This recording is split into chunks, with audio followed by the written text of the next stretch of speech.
ஆத்ம நமஸ்காரம். உலகக்ஷேம பிரகாசிகை. தலைப்பு விக்கிரக ஆராதனை. துணை தலைப்பு ரேசகம். மேற்சொன்னவாறு அட்சர மார்க்கத்தை அபியசித்து தாது உணரும்போது உணர்ந்தவனாகி அட்சரம் அறியப்படும்.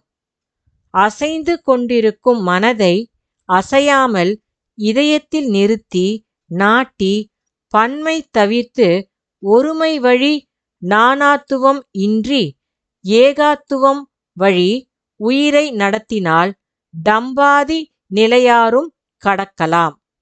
அப்போது பிரகாசித்துக் கொண்டிருக்கும். அதுதான் ரேசகம்.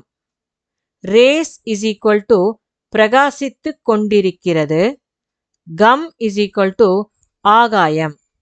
அதாவது பிரகாசித்துக் கொண்டிருக்கிற அக்னியை பிறப்பிடமான ஆகாயத்தில் அதாவது சிரசில் ஏற்றுகிறது ரேசகம்.